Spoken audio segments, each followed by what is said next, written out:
Welcome, everybody, to the Pick Six podcast. We're here on the last day of January. Myself and Tom Shatel. Evan is working on stuff, mostly baseball stuff, this week, so he'll join us in another week. Tom, how you doing? Good. Yeah, it's one day before a huge Nebraska basketball game against Wisconsin. We will talk about that. Then they go to Illinois on Sunday. Don't love their chances there. We're broadcasting on a Wednesday. Husker women play tonight against Purdue. Then they play Rutgers over the weekend. I do anticipate Nebraska winning both of those games. And, of course, Softball Media Day is Saturday. We'll have full coverage of the Nebraska Softball team, which is ranked in 4 different polls in the top 20.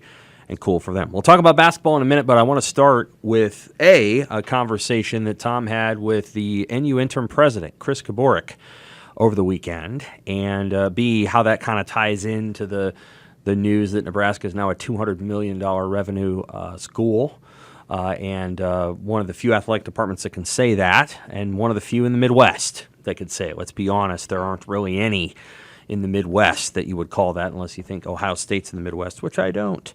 So, Tom, I've said this to you like many times. People tell you things they don't tell other people, whether it's John Cook or it's Greg McDermott or it's Matt Rule or it's Scott Frost. You get stuff out of people that other people don't get. And when I was reading your column, which I think you sent in Saturday because it ran on Sunday, I'm kind of reading it. I'm like, yeah, this is good, sports stuff. And then we get to the middle of the column, and he starts talking about recruiting students the way you do 5 stars. And then there's this line. There's no guarantee that Nebraska will have a seat in the Big Ten in 5 or 6 years. So we have to make sure we look like our peers. And that was in reference to AAU membership. Right. But I think it seemed broader than that to me. Yeah, and it just occurred to me, maybe I buried the lead. So, I just wanted I love that first part of it so much about him catching the football from Trev Alberts. I thought it flowed nice, yeah. But, yeah, he came out with that one, and it really struck me. The more I thought about it, that I think Trev has been kind of saying that in so many words too. You know, we can't take it for granted. We can't take membership for granted. Realignment, all of these things are going to happen. We have to do better. And I think that's just an AD trying to keep everybody sharp and I guess focused and trying to get better. You know, we're getting all this money from the Big Ten. Don't just sit back thinking it's going to be there forever. Mm-hmm. You know, we have to be better. We have to be the best version of Nebraska. So I think that was kind of along those lines. But the Big Ten's a weird place. It can be a really weird place. And AAU, I mean, nobody in the SEC is worried about that. Nobody else is worried about that. But the Big Ten, they might be worried about that. So, but you know what? If doing the things to be AAU makes Nebraska a better school, do it. You know, so I enjoyed the whole conversation. But yeah, that certainly got my attention. I don't think there's reason to be paranoid or worried too much about that. This $200 million, the thing that he wrote about. Mm-hmm. I mean, Nebraska's a juggernaut. It's a brand name. It's a machine. You know, it's whatever you want to call it. The Big Ten is about academics, but more than anything, the Big Ten's about money, and that's what I've learned since I've been in the Big Ten. Is that money talks, and that's the priority over a lot of things. Nebraska previously, its high had been $143 million in revenue. They were at $200 million this year because of donations related to the new football building. But this isn't going to really change because they're going to get more donations from Memorial Stadium project.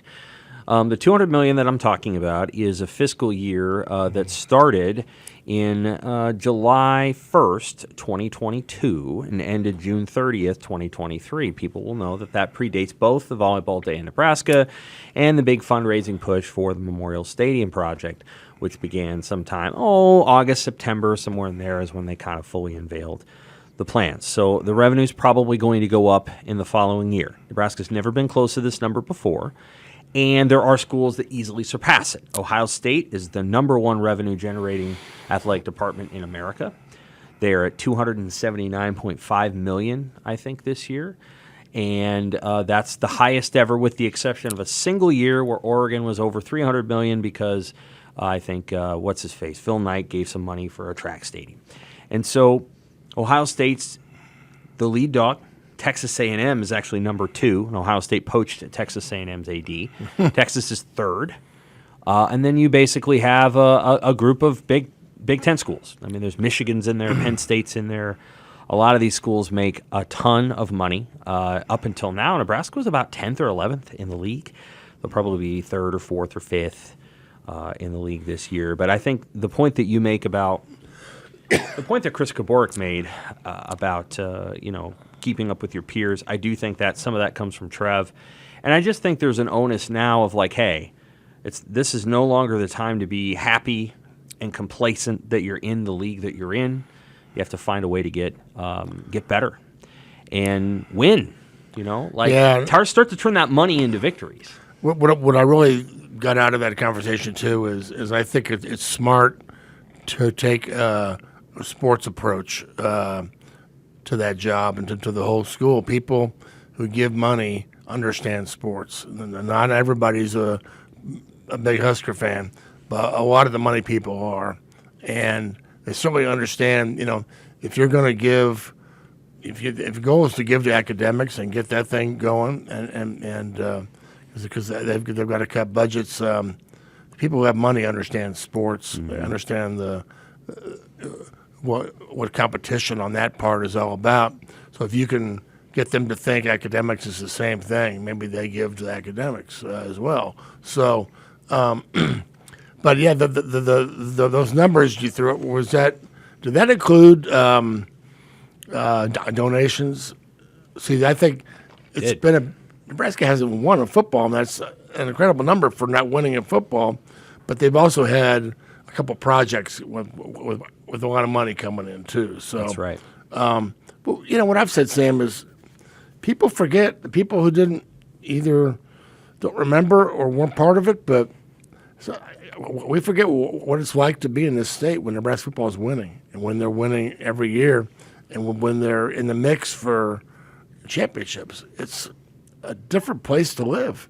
People are on fire. Yep. There's a buzz. People want to, the economy's better. Everything is better. And it's just, we forget that. So what might that be like? What might donations be like? What might that whole world be like if they're winning? It could be crazy. And I also wonder, what's the impact of women's sports and all these stars we're seeing right now, and volleyball and Jordy Ball and here comes Brett Prince. What's the impact of women's sports going to be on fundraising going forward? Are people going to be more into that too? I mean, that's worth keeping an eye on, I guess. I think it absolutely is true. I mean, Nebraska volleyball has a palace at the Devaney Center, but that doesn't mean there aren't things they can still build for those players, especially as it relates to like sand volleyball. The softball team likes its situation, but they're going to get more bleachers, so that more people can come watch Jordy Ball. Nebraska women's basketball has about as good of a setup as a women's basketball program can. They have an incredible training facility that is attached to the Devaney. It's as nice as any in college basketball, and then the PBA is fine. But yeah, there's definitely things you can do there. One thing I will say is that the Big Ten media rights deal is going to go way, way up starting this year. So even though they got about $50 million last year, the deal kicked in sort of last year because they went on NBC and CBS, but it's going to have a super kick-in clause starting this year with USC, UCLA, Washington, and Oregon, and inevitably the step's going to go up till they get about $100 million. Yeah. And the way these deals are sort of structured in TV is the TV deals they make a crap load of money on the back end, and so you'll see Nebraska's payout kind of go up and up and up, and it'll be a pretty sweet deal for Nebraska. And I think the concern about the AAU thing, it's just worth mentioning. Nebraska's not in the AAU because of a vote that was taken about a year after they joined the Big Ten. There were a number of schools that needed to reaffirm Nebraska's membership in the AAU, and they fell a couple of votes short, and 2 of those votes were Wisconsin and Michigan.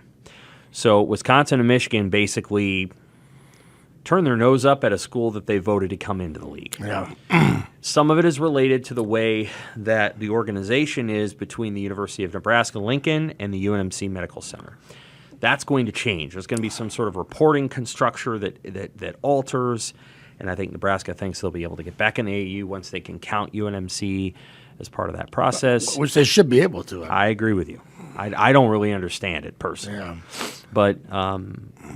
But we'll see what happens with that. They have to be voted back in, and there has to, and that's an academic thing.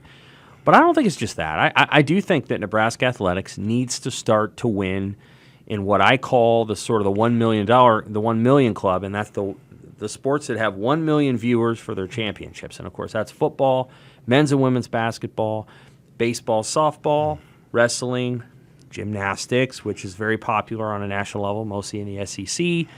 And I think there might be one other one.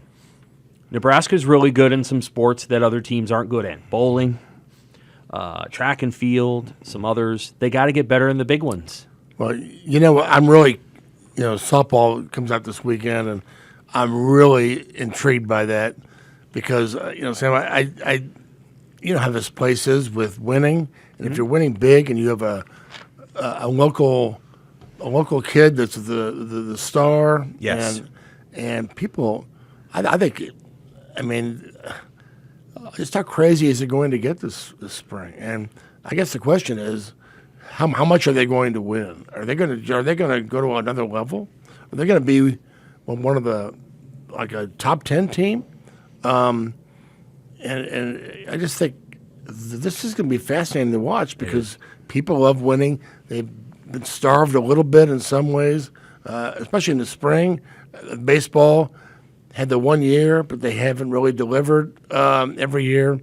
And if the softball, if that becomes a place to be, and she does what she's going to do, they start winning.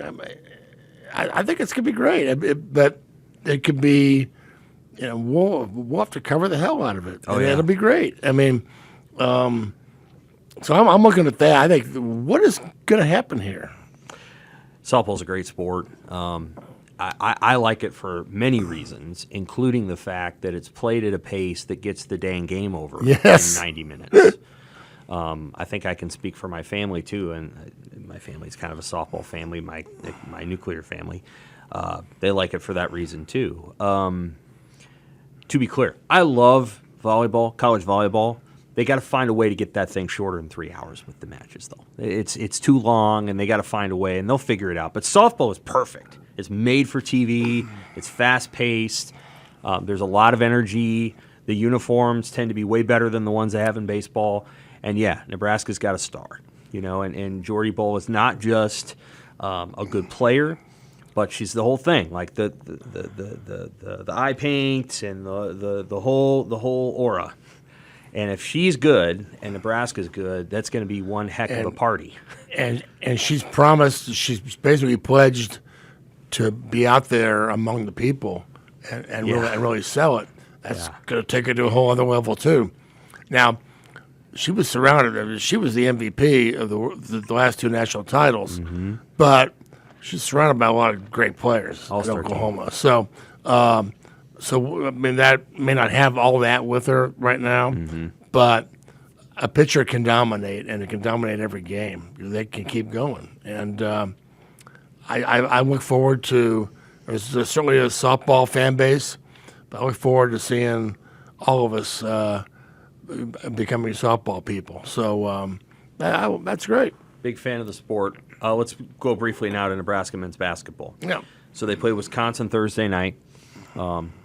Maybe the second biggest game they've had at home this year. The Purdue one was also big. They go to Illinois on Sunday. Don't love their chances at Illinois. They haven't won at Illinois in a long time. Probably, I think, since the Tim Miles era. So Wisconsin's a big one. And I don't know. How do you feel about their chances? They and Wisconsin, Nebraska never beats Wisconsin in seemingly anything. And I don't understand it all half the time, but Nebraska's a different team at home than they are on the road. So initially, my thought is they're going to play well. Yeah. And if they make their shots, they're going to have a chance to win. Juwan Gary would be helpful to have him. They're kind of in a spot where, boy, they need to win some of these games the next week. These are the high-profile games to get on their resume. But you don't want to put him in a position where he's gonna miss more time if he re-injured, he comes back too soon. So I don't know. I just it's a big game. I'm not saying it's their whole season, but I think if they can win this one, you put Purdue and you put Wisconsin on that resume, it's a pretty good deal. Because, quite frankly, the middle of college basketball is not very good, and there's not a lot of great competition on the bubble. So that's a great point. So those wins make you stand out. Now, do you need to win on the road? Yes. But you might slip in because of those two wins. So, and Purdue and Wisconsin are not going to fall down. So, I think this is one that could help get them in. No, you make a great point about the bubble. And so, Winardi the other day I think he's got Nebraska as one of the last four in. He does, which puts him in Dayton and the early play-in games. And so if they win in Dayton, does that count as an NCAA tournament game? It does. Is that an NCAA tournament win? Absolutely. So that's just Nebraska's luck. They win that one, and people are debating whether it counts or not. Yeah, I think they get credit for it. When you mention the bubble, here's an example. You've watched Villanova.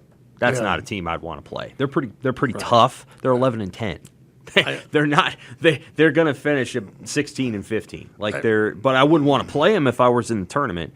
I think Nebraska's going to end up much closer to 20 wins. It's stuff like that though. Yeah. Like you can leave Villanova out because if they go 16-15 or 17-14, they'll leave them out. The question is going to be for the committee: is Nebraska a team that belongs in the tournament right now? So going into the last week or two, is this a team that you want to face? And I don't like the way they play on the road, and so that I wouldn't necessarily like them in the NCAA tournament. They play different at home, and somewhere along the way they got to change that. I'm not sure it'll be the next week or so. Right. They go to Ohio State, that's a chance. They go to Indiana, could be a chance. I think that they go to Michigan at the end, but that. Who knows if that'll count or not? It'll count for their confidence if they can win that one. But they got to find a way on the road and then not lose to Rutgers at home or a Penn State at home or at some point it's not who you beat, it's who you don't lose to. Right. So it's here we go all the way. The last month will be crazy, but tomorrow night could really be a big one. Nebraska men's basketball has made how many NCAA tournaments? You've been at all of them. 6. I went back and looked. With the exception of the Arkansas game, where they played really well in the first half and had a lead, they have really struggled in the first halves of NCAA tournament games. Yeah. They seem tight. Right. And the Arkansas one was different because Arkansas tried to press Teron Lue, and that didn't work. And that one they choked away. Right. I mean, they had a 12, 13-point lead with however many minutes left. That's true. I would just remember the Tim Miles game. And the reason you point this out is I was thinking about, Nebraska went in the NCAA tournament with Miles, and that was about as bad of a first half as a team could play. I know. And then he got a technical, and he was out in the first half, wasn't he? Yeah, it was just. I mean, you talk about a team, you're like, this team doesn't belong. Their coach can't even stay on the floor for a half. And then, so they lose to Baylor, and you're thinking, well, that's not that good of a deal. And then Baylor blew out Creighton the next game. So, okay, maybe Baylor was better than we thought, but yeah, they're just, and there'll be tightness in this one too. If they make it that first game, can they do it? there's so much pressure on that they're just. But they've got some guys, rink mass stuff gets hot. That's what's going to happen in that NCAA game.